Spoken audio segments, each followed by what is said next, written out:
दिखाएंगे, अभी ड्राइंग तेरे ऊपर ही करेंगे। ये इंस्ट्रूमेंट हमने देखा नहीं। कभी सर्जरी के कोई वीडियो सर्जन के हाथ में भी नहीं देखे हो तुमने? कुछ तो देखे नहीं होंगे। नहीं सर, कुछ नहीं देखा है। देखे होंगे ना कहीं तो हमने। क्या बोलते हैं इसको? इसको फोर्सेप्स नहीं बोलते, स्कैल्पल बोलते हैं। स्कैल्पल जरूर बोलते हैं इसे, लेकिन इसका रियल नेम क्या है? स्कैल्पल तो हम बोलते हैं, इसका रियल नेम जो मेडिकल टर्मिनोलॉजीज में नाम है वो है B.P. Handle. BP handle. BP हो। ये बीपी कौन है? हमारे जो बीपी बढ़ जाता है वो है? नहीं। कौन है ये? दरअसल 2 स्टूडेंट्स थे तुम्हारी तरह, फर्स्ट ईयर में आए थे पढ़ने MBBS। उन्हें बहुत दिक्कत होती थी डायसेक्शन करने में, तो उन्होंने दोनों ने मिल करके उस समय स्टूडेंट लाइफ में इसको बनाया था, इस स्ट्रक्चर को बनाया था। अब हमारा दिमाग कितना चलता है चेक कर लो, है ना? तो ये उस समय उन्होंने ईजाद किया था। उनको लगा था दिक्कत आ रही है हमें डायसेक्शन करने में।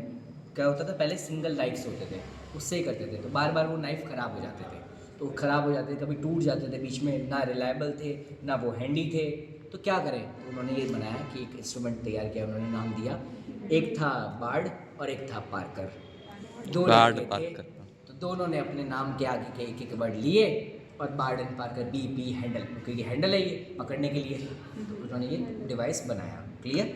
बनाने के बाद में आज कंडीशन ये है कि उन्होंने फिर एक कंपनी खोली, उस कंपनी का नाम ही BP हैंडल रखा उन्होंने, और आज वो ये चीज़ बना रही है, मैन्युफैक्चर कर रही है, और आज तक इसके जैसा कोई दूसरा इंस्ट्रूमेंट नहीं बन पाया है आज तक।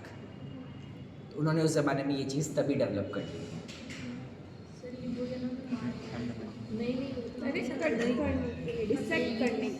टू डायसेक्ट द स्किन और कुछ भी चीज़ को डायसेक्ट करने के लिए, शार्प डायसेक्शन के लिए ये काम में आती है। अभी इसमें ब्लेड लगेगी, स्कैल्पल है ये, विद ब्लेड नहीं बोला है मैंने, इसलिए जब ये है स्कैल्पल विद ब्लेड, अब इसको उठा लिया मैंने, ये है स्कैल्पल विद ब्लेड। ब्लेड का हमें दिख ही नहीं रही है। ऐसे ही होता है कि जब नर्सेज होती हैं वो ऑपरेट के लिए OTs में ऐसे तैयार करके रखती हैं वो पहले से, क्योंकि अब जब मैं डायसेक्शन करता हूँ तो मुझे भी ये समझ में आने लग गया कि ये काम बहुत ही हेक्टिक लगता है, बेकार लगता है, टाइम टेकिंग लगता है। मुझे भी लगता है कि मैं डायसेक्शन करने जाऊँ तो ये 10 एक हैंडल्स ऐसे रेडी हो, ताकि बीच बीच में जैसे ही कोई ख़राब होए इसकी नाइफ तुरंत चेंज करके दूसरा यूज़ करने लग जाऊँ। तो इसलिए होता है कि इसको ऐसे कवर करके रखते हैं वो लोग। सर्जन ऐसे नहीं खोलता आने के बाद में, वो डायरेक्ट लेता है और डायरेक्ट खींच लेता है इसमें से, ठीक है? अभी मैं ऐसे कर खींचूंगा तो ये निकल जाएगा ये लो। क्लियर है? अब मैं वापस इसमें तरीके से इंसर्ट नहीं कर सकता ऐसे, इसके लिए मेरे को इसको पूरा ओपन करना ही पड़ेगा, ठीक है? ये ऐसे ओपन करूँगा मैं। क्लियर? ये इसमें सेट किया मैंने, सेट करने के बाद मैं ऐसे कम्प्लीटली पैक करूँगा इसे मैं यहाँ से, और इसमें टेबल पे छोड़ दूँगा कि लीजिए अब रेडी है। अब रेडी करते कैसे हैं इसको? देखो अभी रेडी करना सीखते हैं हम। पहले तो इस हैंडल की विशेषता क्या है? इस हैंडल पे एक नंबरिंग दिख रही होगी तुम लोगों को, नहीं दिख रही तो पकड़ के देखो, इसको भी उठा के देख लो, कहीं ना कहीं तो किसी पे मिलेगी, 3 तो है अपने पास में। दिख रहा है कुछ नंबरिंग है इस पर? ठीक है, सब पे 4 है, क्योंकि मैंने 4 वाले खरीदे हैं मेरे हाथ के अकॉर्डिंग। जितने भी इंस्ट्रूमेंट्स होते हैं सर्जन अपने हाथ के अकॉर्डिंग सेट करवाता है, इसलिए नर्सेज पहले पूछती है आज OT किसके सर की है। ऐसे नहीं पूछ रही होती हैं वो कि आज टाइम पास आज OT किस सर की है, क्योंकि उसके हाथ के अकॉर्डिंग के जो इंस्ट्रूमेंट्स है आज वो रेडी करके रखेगी वो ट्रे के ऊपर। पता चले 20 टाइम में मेरे को 6 वाला हैंडल यूज़ होता है, तुमने 4 वाला पकड़ा दिया और मैंने उसको उसी स्पीड से चला दिया, तो पेशेंट का तो हो गया काम आज। गलती किसकी? नर्स की। इसीलिए तो उसे ध्यान रखना है कि किसके हाथ के अकॉर्डिंग किस साइज़ का इंस्ट्रूमेंट सूटेबल होता है, वो पहले से बता के रखता है डॉक्टर, अपनी लिस्ट बना के देता है। मेरे को 4 नंबर का सूटेड है तो मैं बता के रखूँगा मुझे 4 नंबर ही चाहिए इसके ऊपर, 6 नहीं चाहिए, 2 नहीं चाहिए, 2 तो आ गई नहीं, स्टार्टिंग साइज़ होती है इसकी 4। साइजेस होती है 4, 6, 8।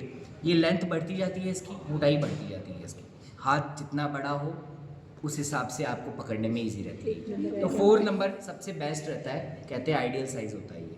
दूसरी चीज़, इस पे ये रिजेस जो दिख रहे हैं तुम्हें, ये क्यों है? ग्रिप बनाने। ग्रिप बनाने। Yes, to hold the grip. क्यों ग्रिप बनानी है? हाथों से तो अच्छी खासी ग्रिप बनने लग रही है। तो भी वो ब्लड स्मूथ वहाँ पे ग्लव्स होते हैं। यस, ग्लव्स होते हैं ना, हाथों से तो नहीं करोगे तुम काम, वहाँ तो ग्लव्स होंगे। तो ग्लव्स के कारण तुम्हारे जो ये रिजेस है ना, ये नहीं बन पाते हैं। रबरी क्लियर सी चीज़ है, वो फिसलेगी और फिर वहाँ पे इतने सारे टिश्यू और फ्लूइड्स लग जाएंगे, उसके बाद तो बिल्कुल ही नहीं बचने वाला हाथ। तो फिर क्या करें? तो इसीलिए हमने इसी के ऊपर ग्रिपिंग बना दी एक्स्ट्रा कि ओके, हम इसी के ऊपर एक्स्ट्रा ग्रिपिंग दे देते हैं। क्लियर? इसलिए ये ग्रिपिंग के लिए होते हैं। लगभग हमें मेजर इंस्ट्रूमेंट्स पे ऐसी ही जब लाइनिंग्स दिखे तो समझ आना है सिर्फ ग्रिपिंग के लिए है। सेकेंडरी थिंग, इसके ऊपर वाली जो एरिया है उसमें देखोगे एक साइड एकदम प्लेन है, कुछ भी नहीं है इस साइड में।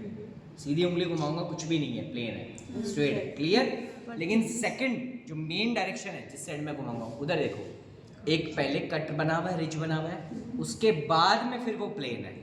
और साइड्स में देखूंगा मैं, साइड्स में एक स्लिट बनी हुई है दोनों साइड में। फ्रंट पोर्शन से देखूंगा तो देखो ऐसा लगेगा हमें कि दो स्लिट्स बनी हुई है। एच बना रहा है ये आगे से, है ना, क्योंकि दोनों साइड में इसके स्लिट्स हैं। अब ब्लेड जो फिटिंग है ना, उसके लिए ये सब बनाया गया है ऐसा। अब कैसे बनाया गया देखो। हाँ, ब्लेड कितने नंबर की है ये? ब्लेड है 22 नंबर। 4 नंबर का बीपी हैंडल है, उस पर ब्लेड लगती है 22 नंबर की। जैसे जैसे हैंडल्स चेंज होंगे वैसे वैसे ब्लेड्स की नंबरिंग और साइजेस के अकॉर्डिंग चेंज होगी। ब्लेड्स भी कितने तरह की आती है तो देखो, ये मेरी वाली जो है ये तुम्हें एकदम प्लेन दिख रही होगी, क्लियर, राउंडेड प्लेन। ब्लेड्स इसमें बहुत तरह की आती हैं। यहाँ तुम्हें निशान दिख जाएगा उसका। कई आती है सिर्फ आगे से इतनी पॉइंटेड होगी, फिर यहाँ से प्लेन होगी। बहुत मल्टीपल टाइप्स की ब्लेड्स आती हैं और अलग अलग जगह काम में आती हैं। यूजुअली हम लोग डायसेक्शन के लिए 22 नंबर की ये ब्लेड यूज़ में लेते हैं।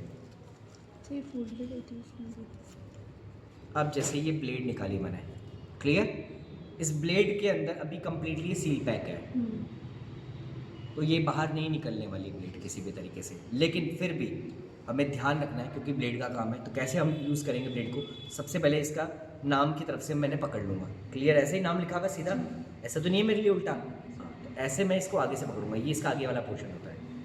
नाम की तरफ से पकड़ा है इसको, एक नंबरिंग लग रही है इधर, और इस नंबरिंग के पास में ना हल्का सा इसने गैप दिया हुआ होता है, दो को स्लिट करके।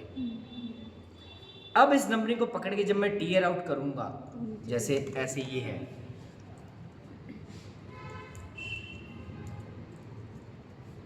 क्लियर, तो मान लो कि इसमें नहीं लगी हुई ब्लेड, तो मैं इसके लिए ब्लेड पहले इसको हटा ही लेता हूँ।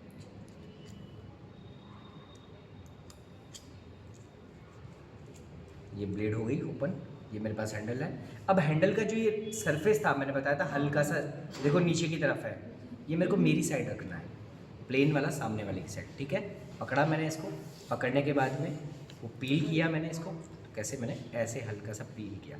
पील मैंने हाफ ही करना है मेरे को उसको, देखो ये भी अभी तक हाफ ही है, पूरी नहीं है पील, हाफ पील करना है। इसको पकड़ना है, होल्ड करना है, क्लियर।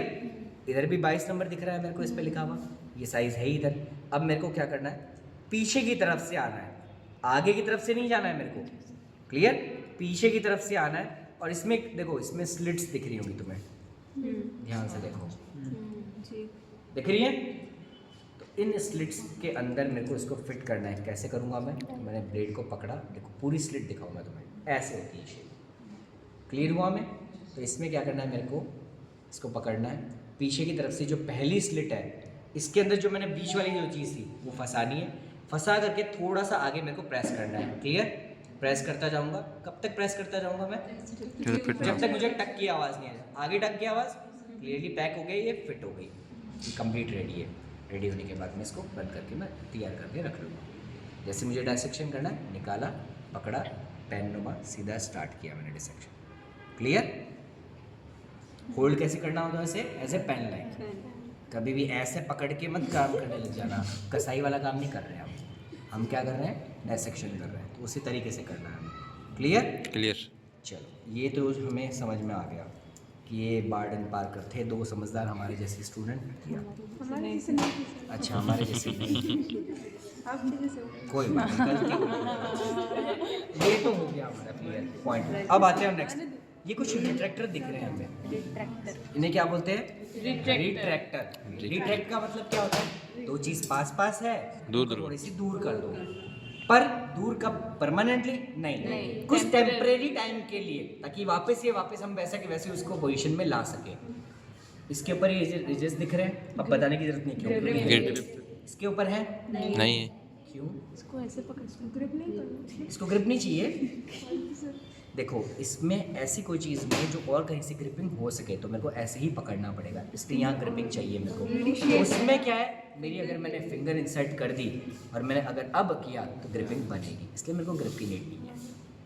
ठीक है, तो तुम कहोगे फिर यहीं तक बना देते हैं इस इंस्ट्रूमेंट को, इतना लंबा आगे क्यों बनाया? मेरे को हैंड रेस्ट भी चाहिए। क्लियर? तो हैंड रेस्ट के लिए साथ में ग्रिपिंग के लिए बनाया गया। इसमें भी ऐसा क्यों नहीं बनाया?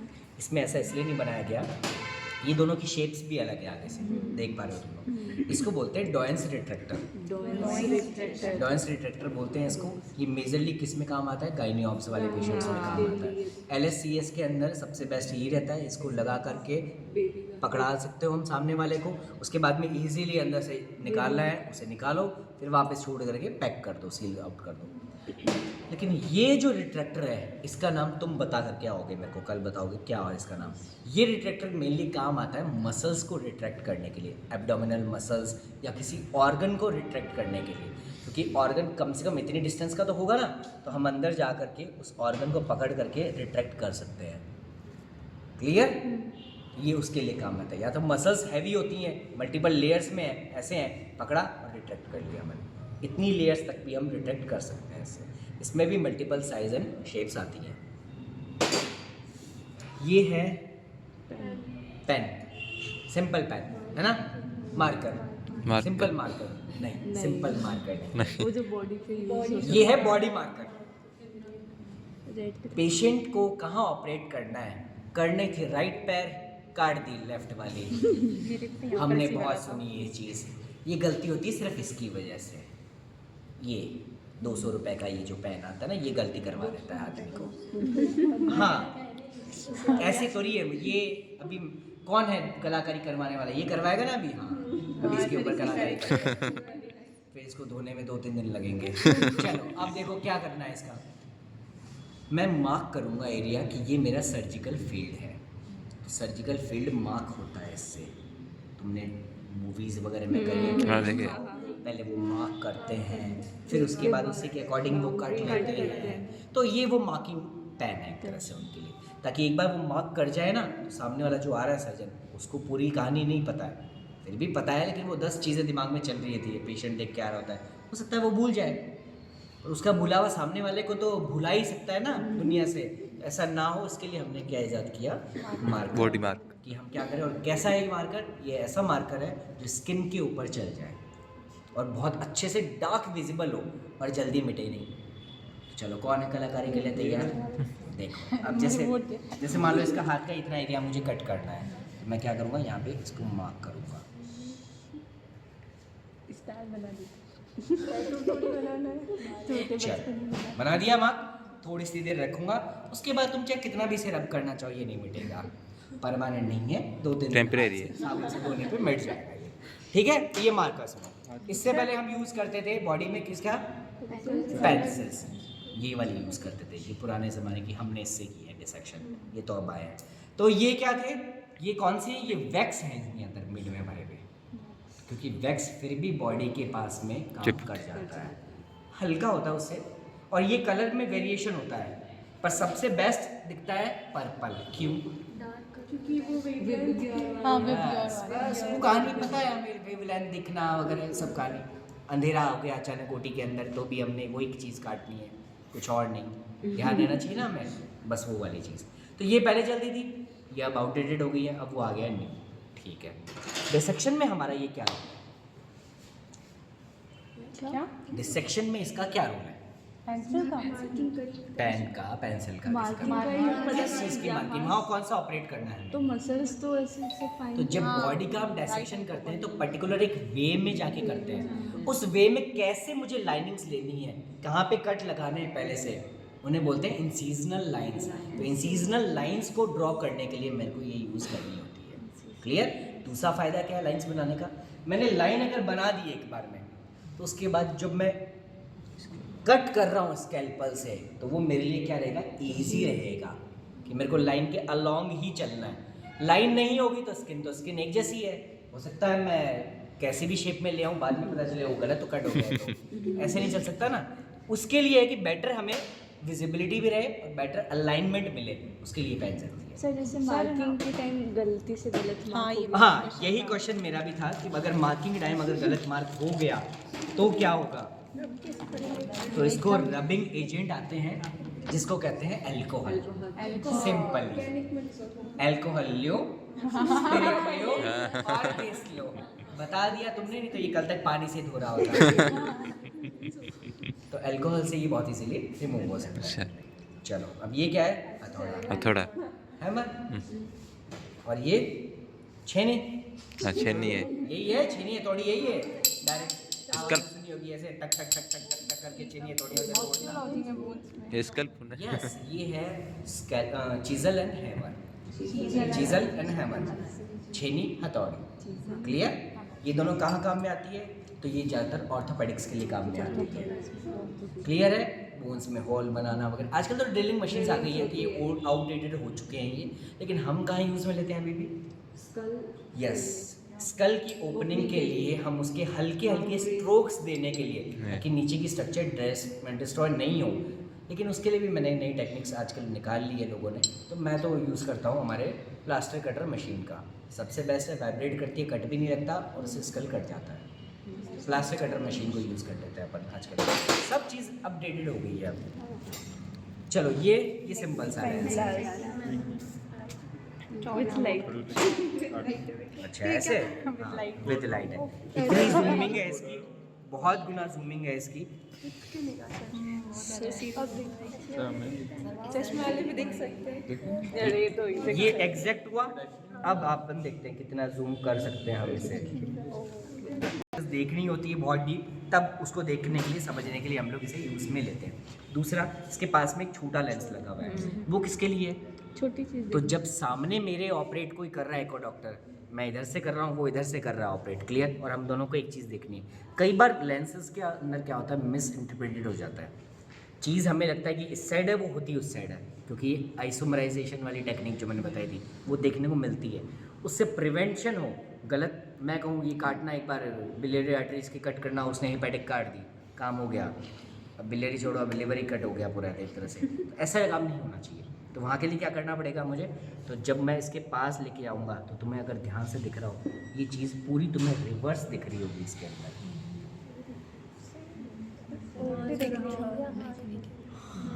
वो उस मूवी के तरह नहीं हो, तेरा राइट कि मेरा राइट, वो कहानी मेडिकल में नहीं चल सकती। क्लियर है ना। सर ये कैसे हुआ, उल्टा कैसे दिख रहा है इसमें। लेंसेज का कमाल है। तो दो लेंस लगाए हैं, लेंसेज से कुछ भी हो सकता है। 2-3 मिला के 2 मिनट लगे। ये क्या है, ये मेरे इस बॉक्स की सबसे महंगी चीज़ है, इसलिए इसे मैंने अभी तक खोला भी नहीं है। गामा रेडिएशन से पैक की हुई है ये चीज़, लगा करके पैक की गई है ये चीज़। ये है SGT, skin grafting blade. SGT blade है ये, स्किन ग्राफ्टिंग ब्लेड है ये। स्किन को ग्राफ्ट करने के लिए काम में आती है। बहुत ही थिन लेयर की ये एक तरह से कटर है ये, और कुछ भी नहीं है। जैसे हमने ये ब्लेड देखी थी अभी, हटा के कहीं और लगाना। जैसे मान लिया ये हाथ जल गया पूरा यहाँ से, हाँ। स्किन हट गई। अब नई आने का वेट करें हम, नहीं आती है ऐसे। अब क्या करें, यहाँ से निकालेंगे और यहाँ फिट कर देंगे। कैसे निकालेंगे उसे, इससे ऐसे निकालने के लिए इसके साथ में ऐसे एक हैंडल आता है इसका, तो समझो यहाँ से पिन लगेगा, यहाँ से पिन लगेगा, ऐसी शेप होती है, और यहाँ से पकड़ने वाला होता है, रोलर, टर्मा रोलर की तरह समझ लो, ठीक है, ऐसा होता है। और उसमें ये एक एंगल्स होते हैं, एंगल्स पे फिट रहेगी ये। अब स्किन के ऊपर मैं इस एंगल को लेके जैसे ही करूँगा, ये पूरी स्किन पील हो जाएगी, फिर कट कर लूँगा और निकाल के वहाँ लगा दूंगा उसे। स्किन पीलिंग के लिए, स्किन ग्राफ्टिंग के लिए जिसको कहते हैं, यूज़ होती है स्किन ग्राफ्टिंग। हमारे क्या काम की है, OT में तो ये काम हो गया, हम तो स्किन ग्राफ्ट करनी ही नहीं है। स्किन की कोई हम स्टडी आराम से कर सकते हैं। ये हमारे क्या काम की है, हम इसको यूज़ में लेते हैं ब्रेन स्लाइसेस बनाने के लिए। जो तुम्हारे दे रखा है कि ब्रेन का इस लेवल पे स्लाइस को पढ़ना है, ऐसा कुछ दे रखा है ना तुम्हारे सिलेबस में, होगा सर, पढ़ा। हाँ। वो बहुत कुछ तुमने शायद पढ़ा नहीं है, पढ़ा नहीं। मैंने पढ़ा है कि तुम्हारे सिलेबस में क्या क्या है। तो उसमें दे रखा है कि स्किन को मल्टीपल लेवल्स पे, जैसे एक लेवल तो मुझे याद भी है, मेमोरी जो बॉडीज़ हैं वहाँ से ब्रेन को कट करके उस स्लाइस को देखना, मेमोरी बॉडीज होती हैं ब्रेन के अंदर, मेमोरी बॉडीज, यस, वो एकदम मेमोरी ग्लैंड की तरह ही दिखती हैं दो, इसलिए उन्हें मेमोरी बॉडीज बोलते हैं। सर ये रीयूजेबल बिल्कुल नहीं है, एक ही ये वन टाइम यूज है, गामा रेडिएशन से इसीलिए पैक किया गया है ताकि कोई इसकी कंफ्यूजन price हो ही ना। हाँ प्राइस इसकी प्राइस क्यों जाननी है तुम्हें? ऐसे तो वो तुम देख लेना नेट पे, क्योंकि इस पे नहीं लिखा हुआ है, मेरे को और याद भी नहीं है, मेरे को महंगी बस ये ध्यान है। तो ये मैं जब मैं मंगवा रहा था तो मैंने एक ही मंगवाई, मैंने कहा रहने दो भाई, एक ही भेज दो।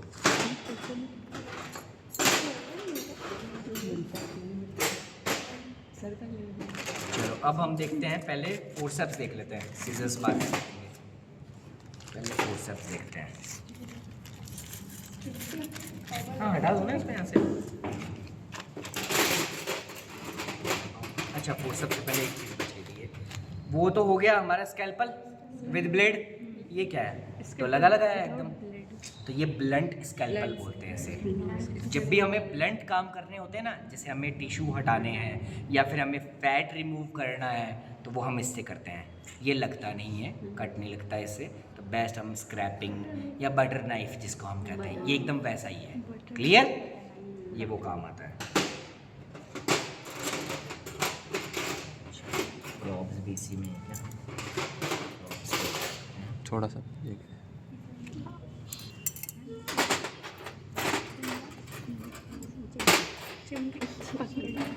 हाँ, इनको क्या बोलेंगे? फोर्सेप्स। ये है फोर्सेप्स। क्लियर? पकड़ने के लिए, उसके बाद में आगे कैसी शेप है इसके ऊपर डिपेंड करता है। इसको बोलते हैं plain forceps. Directly plain ridges बनी हुई है इसकी इनसाइडल एज में, उसको कोई भी चीज़ को अगर मुझे पकड़ना है सिंपली प्लेन तरीके से, तो ये है plain forceps for gripping anything. Clear? First. Second, ये भी प्लेन फोर्सेप्स है। क्लियर है? बस साइज का अंतर। क्यों जरूरत पड़ी डिफरेंट साइजेस का? मेरे को मेरे इस हाथ से कंफर्टेबल रहता है इतना बड़ा, किसी को तो मैं छोटे से कंफर्टेबल होता है, तो ये अपने अपने अकॉर्डिंग साइजेस होते हैं इसके। नेक्स्ट है ये भी प्लेन ही है फोर्सेप्स। ऊपर से ओ पकड़ने के लिए इतनी सी पतली सी स्पेस। इसमें अगर उंगली रखो ना अभी तो कट जाएगी। छेद होएगा, कटेगा। तो ये किसके लिए है? इसको क्या बोलते हैं? टाका ये किसके दांत के जैसी है ये? शार्क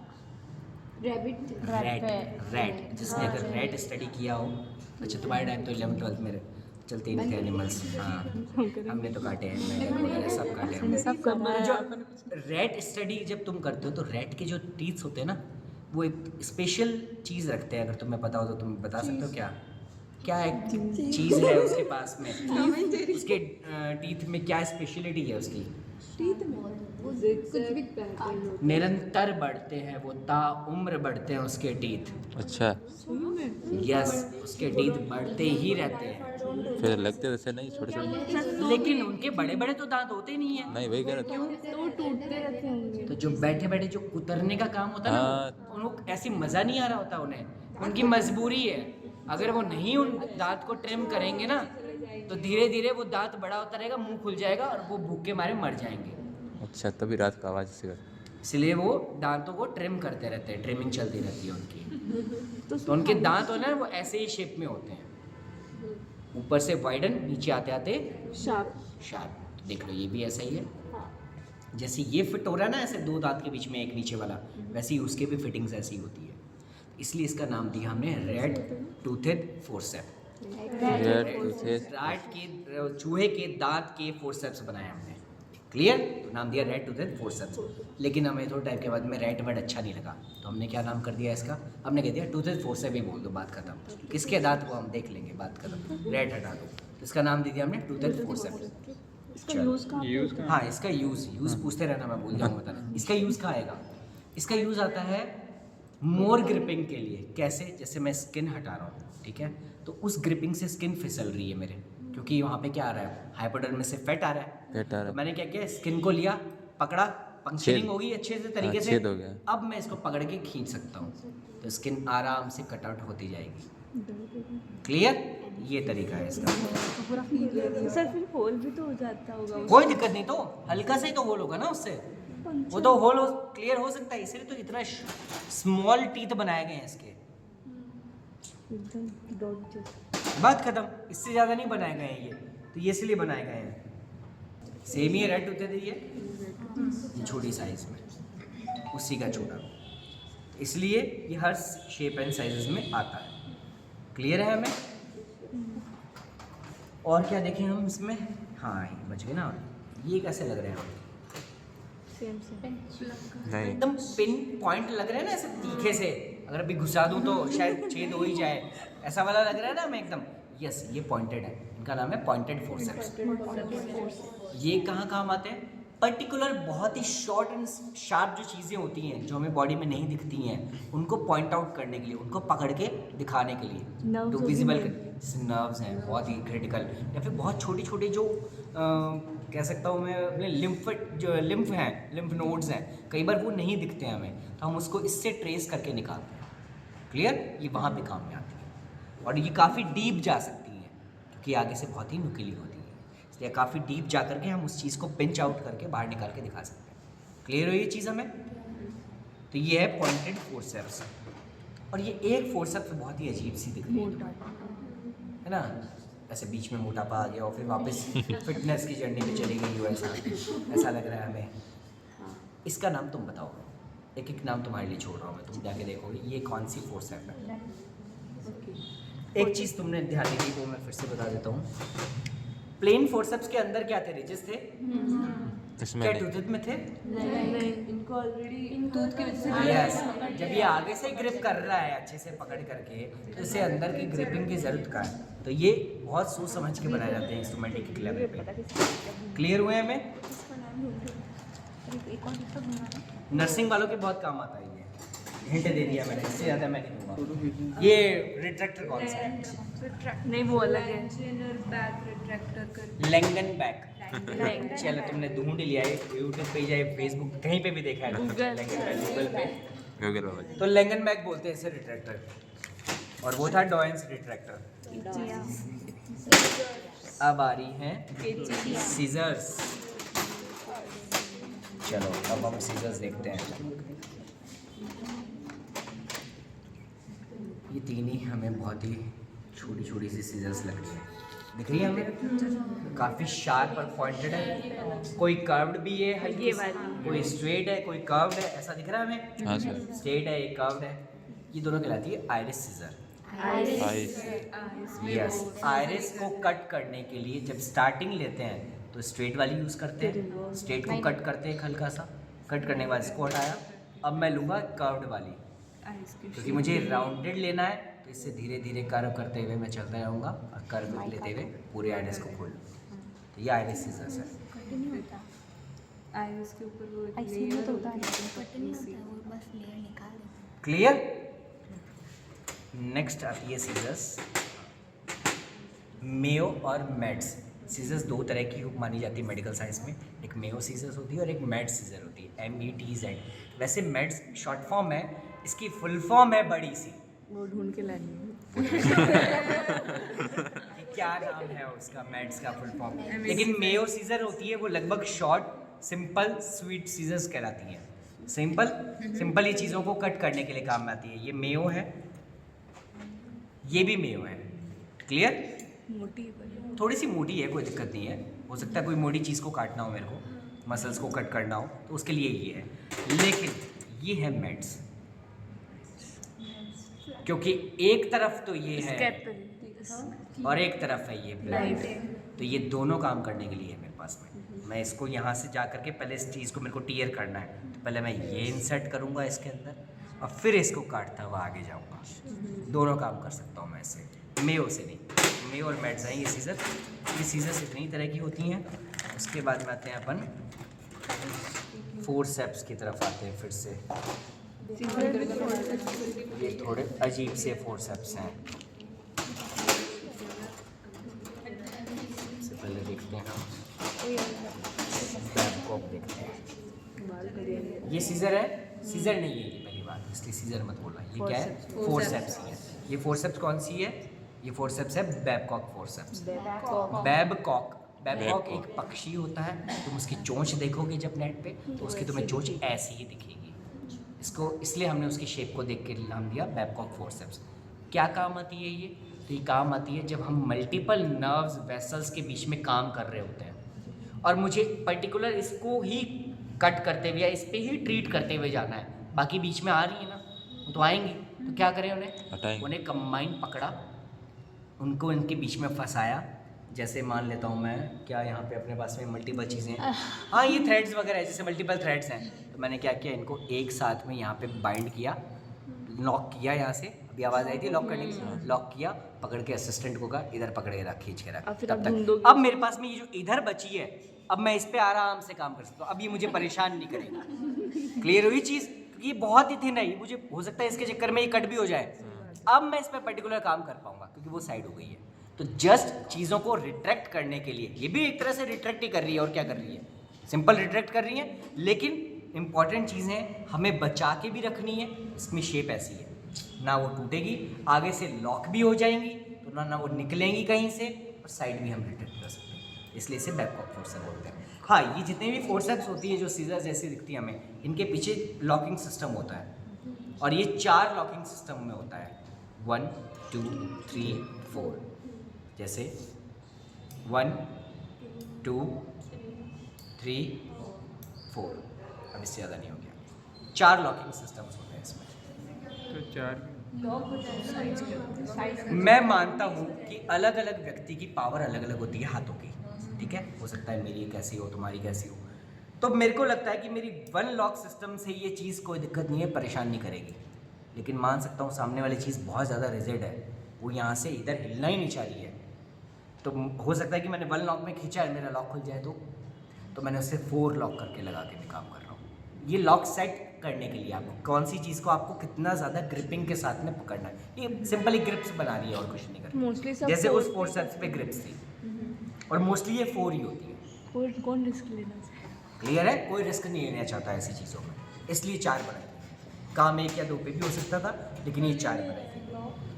ऐसे नहीं खुलेगा, ये बहुत ज़्यादा प्रैक्टिस करने से आएगा धीरे धीरे। कई लोग देखो फोर्सेप्स को ऐसे यूज़ करते हैं हाथ से, और कई लोग फोर्सेप्स को ऐसे यूज़ करते हैं। ये अपने अपने ऊपर है, सर्जन वेरी करता है कि वो किस तरीके से काम करना चाहता है। लोग सीजर्स को भी ऐसे यूज़ करते हैं और फोर्सेप्स को भी ऐसे यूज़ करते हैं। क्लियर है? हमें क्लियर। दोनों हाथ से यूज़ नहीं करना होता है इसे, एक ही हाथ से यूज़ करना होता है इसे। बिगिनर्स तो कर सकते हैं। बिगिनर्स कर सकते हो, ठीक है। तो ये समझ में आया हमें, ये क्या थी, क्या नाम है इसका, बैबकॉक फोर्सेप्स। चलो आगे चलते हैं हम आगे। नेक्स्ट, ये कौन सा फोर्सेप है? देखो ध्यान से देखना, आगे इसके टीथ दिख रहे हैं, और टीथ वापस वो एक दूसरे में फिक्स हो रहे हैं ऐसे। क्लियर? नहीं, इसको नाम दिया गया एलिस फोर्सेप्स। एलिस फोर्सेप्स बोलते हैं इसे। ये कहाँ काम आता है? किसी चीज़ को ग्रिप करने के लिए, पकड़ करके साइड हटाने के लिए। जैसे मानता हूँ कि मैं इसे तोड़ना नहीं था, तब तक तो मैंने क्या यूज़ किया, बैबकॉक। अब मेरे को क्या करना है, इसको पकड़ना ही है, इसको, क्योंकि बहुत हार्ड है ये, तो मैंने क्या करना है, पकड़ना ही है मेरे को कंफर्म। तो मैंने क्या किया, इसको लॉक किया, अब मैं इसको पकड़ के खींच सकता हूँ आराम से, कोई दिक्कत नहीं। सर अगर ये कोई वेसल्स या नर्व्स हो तो वो तो फिर तो उसमें वेसल्स और नर्व्स पे ये नहीं करना है मुझे। कहाँ करना है? मानता हूँ कि मुझे जो वेसल और नर्व क्रश ही करनी है, उसकी ब्लड सप्लाई रोकनी है, उस ऑर्गन को हटाना है। जैसे कि हम कौन सी सर्जरी करते हैं, गॉल ब्लैडर सर्जरी, कॉलीसिस्टेक्टोमी जिसको हम कहते हैं। तो अगर मुझे हटाना है उसे, गॉल ब्लैडर को, तो उसकी जो आर्टरीज हैं, वेन्स हैं, उसे एक बार मुझे रोकना भी तो पड़ेगा ना, सप्लाईज को नम करने के लिए फिर मैं यहाँ पे एलिस फोर्सेप्स का इस्तेमाल करूँगा। क्लियर हुआ हमें? और बाकी नॉर्मली कहाँ यूज? बाकी नॉर्मली जैसे स्किन है, मैं रिमूव कर रहा हूँ, तो मैंने स्किन को पकड़ा, लॉक किया, अब मैं इसे हटाता जाऊँगा और कट करते करते करते स्किन भी पील आउट कर लूँगा मैं। तो नॉर्मली ऐसे भी मैं यूज़ कर सकता हूँ। क्लियर? चलो, ये हो गया 2। अब आती है तीसरी चीज़, ये क्या है? ये आइज वर में ही होगा कर्व। ऐसा कुछ नहीं है, कर्व की चीज़ों में जाने को हो सकता है, इसमें काफ़ी रिजेस है अच्छे खासे। ये कंफर्म है किसी चीज़ को पकड़ करके साइड में करने के लिए। तो एक फोर्सेप का नाम तुम भी पता करके आ जाना, 2 का मैंने बता दिया, तो 1 का तुम पता लगा देना। ये सिंपल ही है, कुछ भी नहीं है, डायरेक्टली ये स्ट्रेट है और ये कर्व है। साइजेस के इशू अलग अलग हो सकते हैं, बस इतनी सी चीज़ है। ठीक है, तो ये तुमने फोर्सेप्स देखे यहाँ पे अभी। हाँ, वो रह गए प्रॉप्स। ये अच्छा ये तुमने कहाँ देखे इंस्ट्रूमेंट? टूथ वाले में डेंटल Dental डेंटिस्ट के के- पास तुमने ये Dental पक्का के देखे हुए पास, टूल्स। हाँ। यस, ये डेंटिस्ट वाले ही टूल्स हैं, लेकिन हमारे डायसेक्शन में काम आते हैं अलग अलग तरीके से। तो हम उन्हें कैसे यूज़ लेते हैं? सबसे पहले ये है ब्लंट प्रॉब। ये ब्लंट है, आगे से कहीं नहीं चुभती है। अब इसका मेरा क्या काम है? प्रॉब्स क्या होती है? प्रॉब्स होती हैं किसी चीज़ को सर्च करने के लिए, ढूंढने के लिए। जैसे कि मान लो ये है, इसके अंदर क्या है मुझे नहीं पता और मुझे इसके अंदर ही ऑपरेट करना है, तो क्या करूँ मैं? तो मैं सबसे पहले प्रॉब लूँगा, उसके अंदर इंसर्ट करूँगा, धीरे धीरे इंसर्ट करते हुए ऐसे ही ये साइड में ऐसे ओपन करता रहूँगा मैं विजिबिलिटी के लिए। फिर मुझे लग जाएगा अच्छा हाँ, यहाँ जाना, यहाँ तक जाना। तो टारगेट तक पहुँचने के लिए मेरे को प्रॉप्स के यूज़ चाहिए। क्लियर? तो ये फर्स्ट थिंग होगी। सेकंड थिंग है शार्प प्रॉब। क्लियर? ये कहाँ यूज़ आती है? तो मान लेता हूँ मैं कि बोन्स के अंदर मुझे ड्रिलिंग करनी है, बहुत स्मॉल बोन है, तो बड़ा ड्रिलर से तो कर नहीं सकता हूँ, तो मैं इस प्रॉब को यूज़ करूँगा और हल्के हल्के हाथों से ही ड्रिलिंग कर लूँगा, हो जाएगा। नेक्स्ट है एरो प्रॉब। ये एरो की तरह बना हुआ है। क्यों बना हुआ है ऐसा एरो प्रॉब? तो ये है सिंपली मुझे कोई चीज़ डिग करनी है, खोदनी है। अब फावड़ा लेके तो मैं लगूंगा नहीं उसके अंदर खोदने के लिए, तो क्या करूँ? तो बेटर तरीका है इस एरो प्रॉब को डालूंगा और रोटेट करता रहूँगा, तो ये आगे मुझे आगे बढ़ाएगा और साइड के जो एजेस हैं वो रब करने के लिए, घिसने के लिए, कि वो घिसते जाएंगे और पाथ बनाते जाएंगे मेरे लिए। जिन जगहों तक मेरे को पहुंचा नहीं जा सकता वहाँ तक अल्टीमेट काम तो इसका पहुंचाने का ही है ना मेरे को। ये सब प्रॉब्स पहुंचाने का काम कर रही है। लास्ट है ये क्या है? स्पैचुला, चम्मच ही है ये, सीधी सी बात है। तो ये खाना खाने के लिए नहीं है, ये हमें काम कहाँ आएगी? ये हमें काम आती है ब्रेन डायसेक्शन के लिए, इसलिए मैंने रख रखी है अपने इंस्ट्रूमेंट्स में। स्पैचुला ब्रेन डायसेक्शन में जब ब्रेन के हम फाइबर्स देखते हैं, कॉमिसर फाइबर हैं, उसका एंटीरियर कॉमिसर है, पोस्टीरियर कॉमिसर है, ब्रेन्स की जब डायसेक्शन करते हैं हम, तब उसमें बहुत इजीली हमें काम में आती है। और ये काम में आती है हमें ब्रेन की डायसेक्शन में। वैसे ये डेंटल स्पैचुला है, वो टंग को दबाने के लिए वगैरह उसके लिए काम में लेते हैं। सिंपल टंग डिप्रेसर भी बोल सकते हो उसे, चाहे कोई। कंप्लीट अपने एक बार इंस्ट्रूमेंट कंप्लीट हो रैप अप करते हैं ना, Thank you. जिससे हाँ, वो स्किन ग्राफ्टिंग के साथ में आता है ये, ताकि कितनी स्किन ग्राफ्ट करनी है तो पहले वहाँ क्या करते हैं, इसको चिपका देते हैं, ये चिपकता है हटके, पहले वहाँ लगा देते हैं, फिर उसकी ग्राफ्टिंग करते हैं ताकि 1 सेंटीमीटर क्या 1 इंच भी, मिलीमीटर भी एक्स्ट्रा स्किन नहीं हटे, उसके लिए काम में आती है।